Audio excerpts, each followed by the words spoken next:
Welcome everyone to our Packers News pregame live chat alongside Pete Dougherty. I am Olivia Reiner. The Packers are just 90 minutes away from their second matchup of the season against the Detroit Lions. We'll take a look at some key things that you should keep an eye on in today's game in just a moment. Before we get into that, as always, you know the drill. You can be a part of our conversation. If you're over on Facebook, Periscope, or YouTube, leave us a question down in the chat. Pete and I want to hear from you. We'll get to some of your thoughts toward the end of our conversation today. Finally, it is wide receiver Tavon Austin time. The receiver is active for the first time after the Packers signed him last week, presumably to replace injured running back Tyler Ervin, who is on injured reserve with an ankle injury. Both Austin and Ervin played similar roles throughout their career. Austin also has experience being a pre-snap motion wingback, plus he's also had some experience as a return specialist, primarily with punts. He's averaged about 8 yards per punt return throughout his career, which is 4 yards per return more on average than Tyler Ervin has this season. Where can Austin make the most immediate impact today? Yeah, it could be either special teams or on offense. You know, Ervin, and we've talked about this before, they don't hand him the ball that often when he's running jet sweep motion. I mean, I don't know, once or twice a game maybe. I can't remember his carry count right now, but he runs the motion a lot. And so it's as much to keep defenses honest and to keep them spread horizontally as it is to actually get something out of those plays. So, you know, Austin could play a reasonably significant role, even if he only has 1 or 2 carries, as long as he's making the defense, you know, honor that fake jet sweep. But if he breaks a decent punt return or two, I don't know if he'll return kickoffs. He hasn't done much of it in his career, but you kind of get the feeling maybe he'll be doing that with the Packers. You know, if he breaks off a long return, then that would obviously impact the game. In addition to Tyler Ervin, safety Raven Green is on injured reserve with a shoulder injury. Our Packers News reporter Tom Silverstein had an interesting theory about who might replace Raven Green, who plays sort of the hybrid safety inside linebacker role in Mike Pettine's defense. What Tom said this week on the podcast, if you're not listening to the podcast, highly recommend that you check it out over on PackersNews.com. Tom thinks that potentially inside linebacker Christian Kirksey could fill in Green's role as the hybrid safety. He has, of course, experience playing inside the box, stopping the run. He also has experience in coverage as well. According to Pro Football Focus, over half of Kirksey's snaps this season have been in coverage. How realistic is it that Kirksey is the one filling in for Green today? Yeah, I'm not sure. I mean, it's a possibility. You know, I don't know if, you know, we were talking before you went on air here. Would that mean, would you go Martin and Barnes in just your regular nickel defense and then bring in Kirksey for one of those two, probably Barnes, I would guess, on you know, 2nd and 7, something like that? Or would they just have Kirksey out there every down and maybe move him from basically the Mike to the other inside linebacker? I mean, it could be any of those. I'm thinking we're going to see, regardless of how they divvy it up, I'm thinking we're going to see more of the combination of Martin and Kirksey than we've seen. I think they played, I counted the snap count, they played, it was either 15 or 16 snaps together last week. And I think 7 or 8 of those were in base defense. So, you know, they're together in base defense no matter what. So the real question is when it's nickel, when it's 3 wide receivers. And in a lot of those situations, they go with Green as a linebacker, which basically meant 6 defensive backs. Will they go with Martin and Kirksey in those? I'm thinking we're going to see more of that with those 2 guys together against 3 wides. But who knows what Mike Pettine has planned, and this could be a thing that changes week to week depending on who they play. But, you know, with the way their run defense is, I think in this situation, I know it's a passing league, but bigger might be better here. Speaking of the run defense, let's take a macro look at the Packers season so far. When you're evaluating the Packers' success this season, you have to look at the opponent's success running the ball against them. In the Packers' 3 losses this season, all 3 of those opponents were able to run the ball more than 30 times. if you look across the line of scrimmage today, when the Packers look across the line of scrimmage today at the Lions run game, they're going to see a not so formidable force. 35-year-old running back Adrian Peterson is the one that has been leading the way for the Lions run game, and he has yet to post a 100-yard rushing day in the entire season. He is on pace for one of his least productive seasons of his career as a whole. If the Packers are able to stop the Lions from not only establishing a run, but also sticking with it, how good are their chances of winning today? Yeah, if I'm playing the Packers, my game plan is to run, and if it doesn't work early, to keep running until you're more than 2 scores behind early in the second half. I mean, otherwise, just keep running it, keep trying. I don't know why you wouldn't. I was talking with the scout a few weeks ago. We were talking about, the running backs and the running back receiver combos. And he was really high on Swift. Now, he was hurt, I think, earlier in the year, and he hasn't played a lot. He was an early second-round pick, but I think it sounds like he's a pretty damn talented back. And, so I wonder if he'll end up, if he's healthy, I think he was sick this week, if I remember right. If he's feeling good, I wonder if he'd get more carries than Peterson would. And, a lot of times when teams have, there's always stats like 30 or more carries, that team wins so often, and it's, chicken or egg kind of thing. Were they running because in the second half they're ahead so they could keep running, or did they get ahead because they ran the ball well? I think against the Packers, teams are getting ahead because they're running well, and and then they keep running afterwards and they keep running that well. So I think that a lot of the Packers' losses trace directly back to just an inability to play the run. So I don't think that stat's at all deceiving when it comes to the Packers defense. So yeah, if I'm the Lions, I run it, and if the Packers can stop that, then they'd be in great shape because, they're probably getting ahead then because their offense is producing. And, the Lions have a good quarterback. Stafford's good. But I think Galladay, was he on the inactive list? I think so that's a huge, huge loss for the Lions. Galladay is out today. Running back DeAndre Swift is active today. He's missed the last 3 games, 2 of them with a concussion, the other with what the Lions are calling an illness. It is not clear exactly what that illness was, if it was related to the concussion. It is not COVID-19 related. We will see if he is on any sort of snap count going forward in today's game. Let's take a look at the bigger picture of today's game as well. The Packers have a lot to play for. If the Vikings lose, which they are on track to lose today, they are down against the Tampa Bay Buccaneers. It's 23-6 right now in the third quarter. If that score holds, or if the Buccaneers lead holds, the Packers have to win today in order to win the NFC North and to clinch a playoff spot. If the Vikings somehow miraculously end up winning that game, the Packers can still clinch a playoff spot. However, the NFC North would have to wait another week. That would be contingent on the Arizona Cardinals losing to the New York Giants, which may be a little bit more of a stretch. How possible is it that all of the stars can align for the Packers today? It's real possible. Tampa could easily beat the Vikings.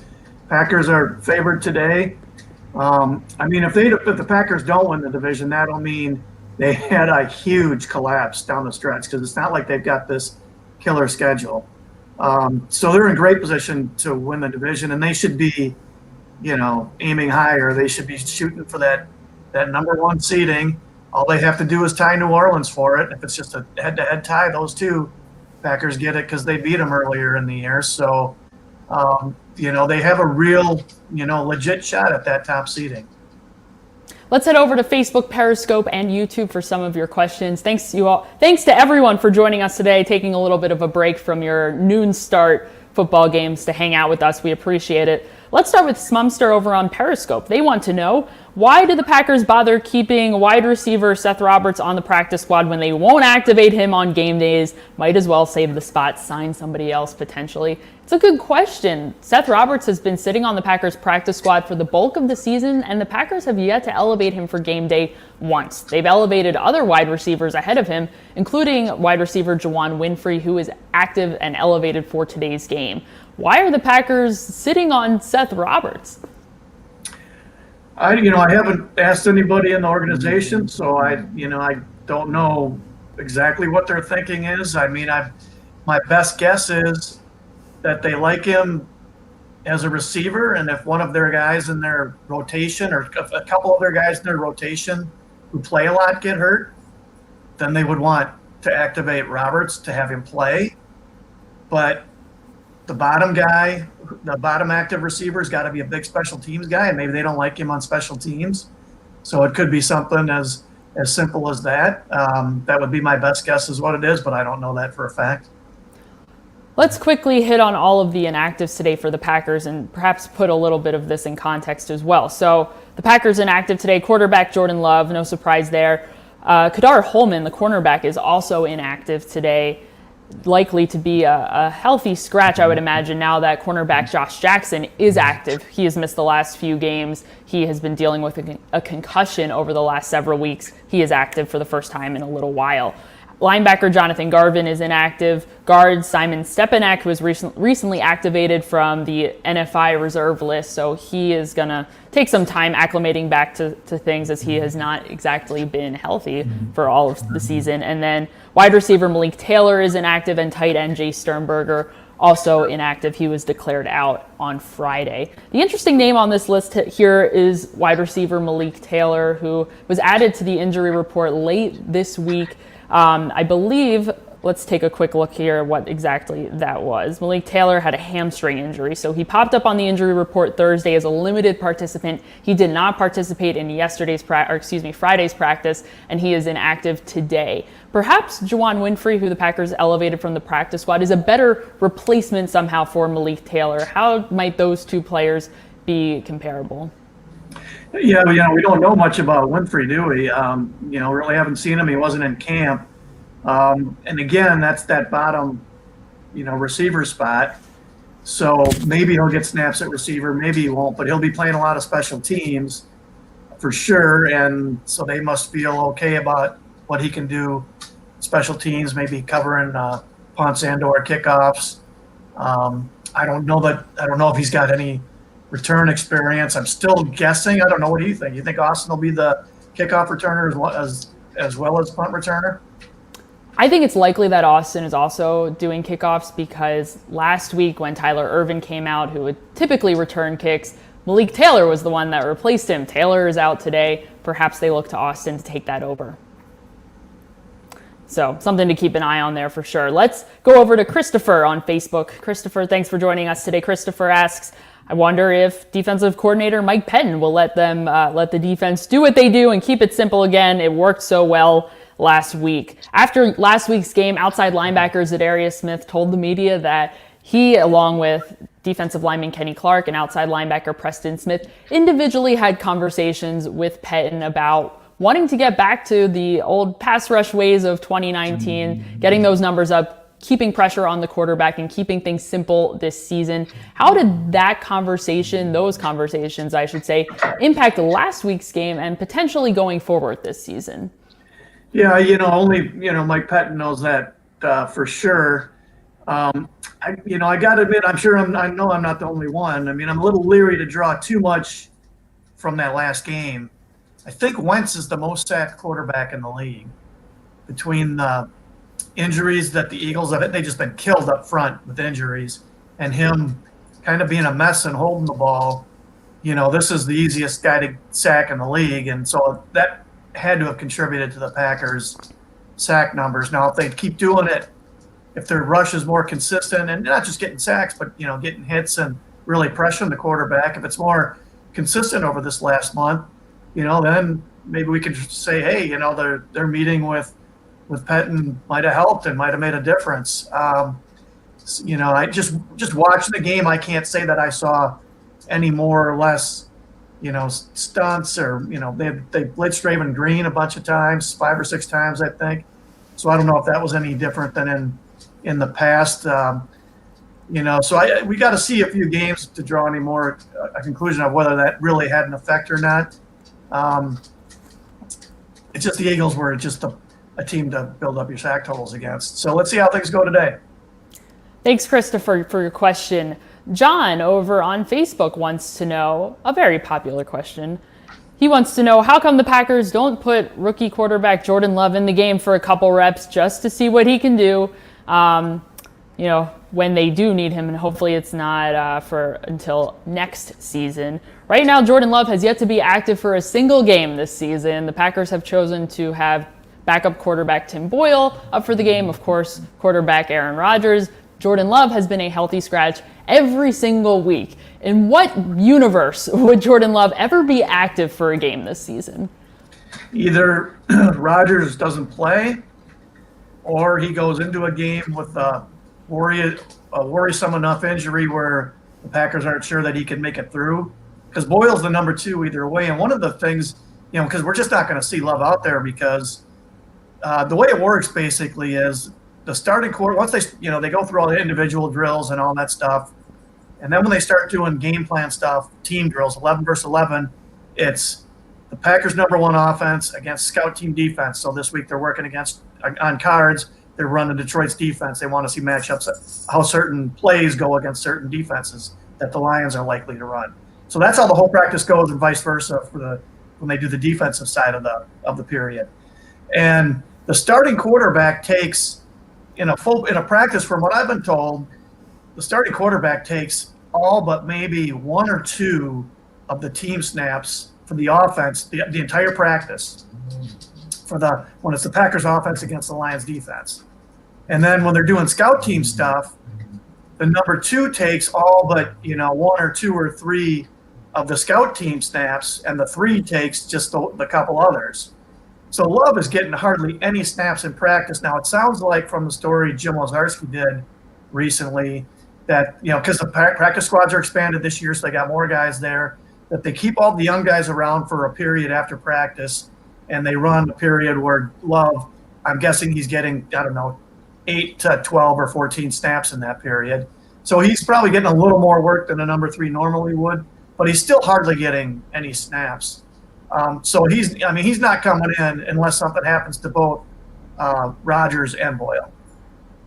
Something to keep in mind, too, the reason why the Packers wouldn't just throw Jordan Love in for a game or even have him back up for a game over Tim Boyle is because they need to win out these games in order to win the NFC. If they have any aspirations of doing so, to win the NFC, to earn the first round bye and have home field advantage in the second round. It's something to keep in mind because the Saints currently have a leg up over the Packers. They have 1 more win than the Packers, and the Packers need the Saints to lose and the Packers to win out. So something to keep in mind there. These last several games, even though the Packers are more or less a lock for the playoffs, they're important. Let's continue on our conversation. Let's go over to Dave. Dave over on Facebook. Dave says that Aaron Rodgers needs to hit tight end Robert Tonyan more. He is open a lot. Tonyan has been targeted over the last 3 games. He has been targeted 5 times. In this past week's game, he had 5 targets, 4 receptions, 39 yards, and a touchdown. He has become one of the Packers' favorites in the end zone because simply he is a big guy. How much more do you anticipate head coach Matt LaFleur looking to Tonyan in the red zone or just sort of in general? Yeah, he does get open a lot. I'm thinking now, I didn't notice it watching live last week, but rewatching the game, I can't remember the play now, but there was a play where I think Rodgers might have thrown an incompletion where Tonyan was wide open doing basically a corner route. And, Rodgers just didn't see him. Either he was late in the progression and Rodgers threw it earlier, or he just didn't see him. But that's another play that could have been a touchdown. They were either in the red zone or pretty close, and it was in the end zone. So he gets open a lot. He's got decent speed, and he just, he's a former quarterback, so he must just have a good feel developing a good feel for the position. So I would think he's going to be a big part of their offense from here on out, and especially with Sternberger, who's their next best receiving tight end, being out. I would think he'd be a prime guy for plenty of targets. And some of that has to do with how the defense plays and who they double and all that. But Tonyan's he's having a really nice season and is becoming a good NFL tight end. Let's go over to Facebook. Todd has a question for us. Good to see you, Todd. Todd says, it'll be nice to see running back A.J. Dillon out there finally. Yes, A.J. Dillon is active in today's game. He has spent the last 5 weeks on COVID-19 reserve. The Packers finally were able to to get him back this week at practice. Dillon, before he was on COVID-19 reserve, he was the third running back behind Aaron Jones and Jamal Williams. He was lucky if he would get a series in a game. How much do you think Dillon will be involved in the offense, if at all, today? I mean, he's been out so long. I wouldn't think they'd play him a lot, but who knows, right? I mean, wasn't it in the early middle season for how many weeks in a row before he got COVID that they were threatening that he was going to play more, and he basically never did. Yeah, I'm as curious as anybody to see if this guy's any good. I can't tell from camp at all with running backs. And I think back to Aaron Jones, even the people who get paid to make these decisions, I think they have trouble telling with running backs because if I remember right, Aaron Jones was a healthy scratch for his first game and only had a couple carries for the next game or two after that. And then it was against, I think, the Bears in the second half. He started playing him a lot, and they gave him the ball a lot, and all of a sudden he was kind of a revelation. And the next week against Dallas, he had over 100 yards, and it was like, gosh, this guy's pretty good. So even the Packers didn't really know until they saw him in real games against guys who were really trying to tackle, playing with the number one line. They couldn't tell how good he was. So same goes for Dillon. I really don't have any idea if he's how good a player he is, and he's built. They drafted him in part to play it. Not that they're playing at Lambeau today, but to play at Lambeau in December and January. 247 pounds, big guy. He can, make it hurt a lot to tackle him when it's cold and everybody's freezing out there. So I'm as curious as anybody to see how good he is, and maybe they'll give him a series or two. Who knows? Maybe they'll get a couple carries. But I'll be, their next couple home games will be really interesting to see if they try to take advantage of his size on a frozen, slippery, slick winter weather at Lambeau in Wisconsin. Dillon spent more time than inside linebacker Chris Barnes on COVID-19 reserve. Every player, the time off is going to impact them differently. However, let's keep in mind that Barnes played last week for the first time, and he played 11 special team snaps. Perhaps Dillon will play some equivalent to that. Perhaps he'll play less. Perhaps he'll play more. We will see very soon when the Packers kick off today against the Lions. It's almost game time. Thank you so much, everyone, for joining us. We appreciate it. I'll be live later after the game with Ryan Wood, so make sure you come back here, check us out. We'll answer all your questions and break down the Packers game against the Lions. For Pete Dougherty, I'm Olivia Reiner. We'll see you next time.